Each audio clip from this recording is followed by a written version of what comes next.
It is a summation of more than 20 years of research on one subject, and that is, why do some people do so well in life, while so many more do not? And the first thing let's talk about is the magic word. The experts call it the most important word as far as the results we get from life are concerned in this or any other language, and that word is attitude. It is our attitude toward life which will determine life's attitude toward us. Let's face the fact honestly that we shape our own lives, and the shapes of them will be determined by our attitudes. A person with a poor attitude toward learning, for example, isn't going to learn much until he changes his attitude. If we take the attitude that we cannot do something, we generally will not do it. An attitude of failure, and we're whipped before we start. So we know then that what we receive from life, what we accomplish or fail to accomplish, is due in large measure to our overall attitude. William James of Harvard University put it this way: "The greatest discovery of my generation is that human beings can alter their lives by altering their attitudes of mind." And isn't it wonderful that we have this measure of control? Before we start talking about our attitude toward the world, let's talk about our attitude toward ourselves, since it is the attitude we take toward ourselves which determines our attitude toward the world. Now, right here we come to a rather strange fact. We're so familiar with ourselves, we tend to take ourselves for granted. We tend to minimize the things we can accomplish, the goals we can reach, and for some equally strange reason, believe others can accomplish things in our field which we cannot.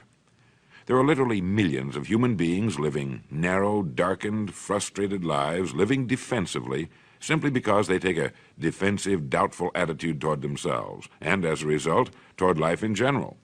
Many people are suspicious of and oppose change, yet change is the one thing in life on which we can absolutely count. People who stay young all the years of their lives not only welcome change, but see it for what it really is: new opportunity, new chances for further fulfillment. Attitude is a reflection, a result of a person's will.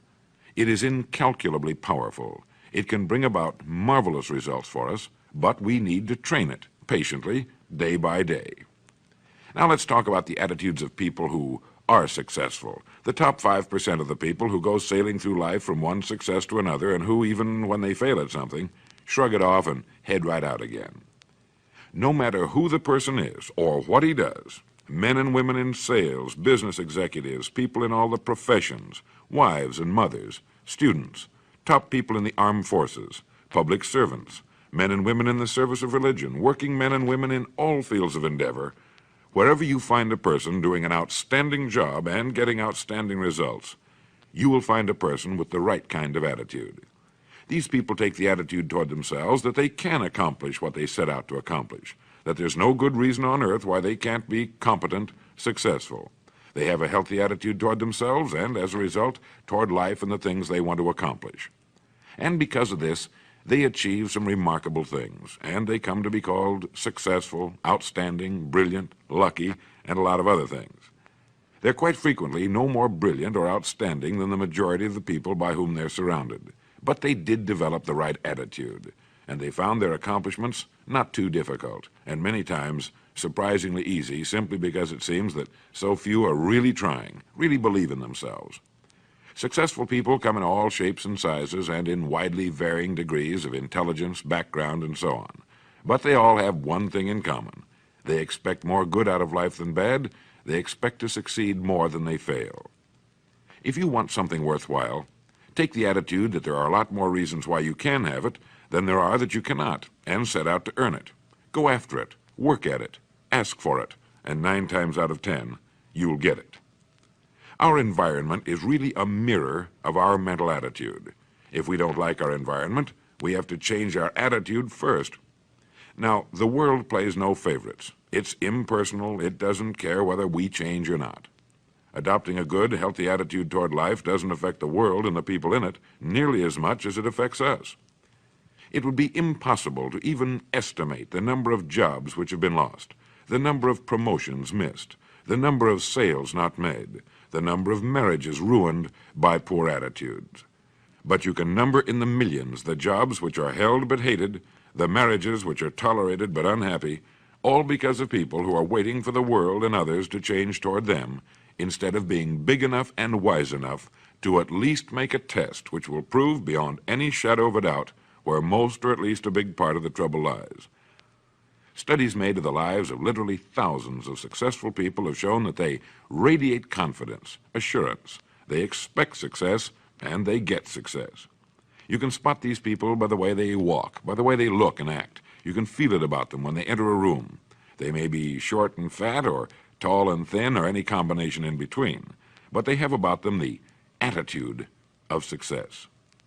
In the record Greener Pastures, I'll get into this next statement, but right now I want you to realize, if you don't already, that in 5 years or less, you can get right to the top of the work you're now doing. I know this, but the important question here is, do you know this?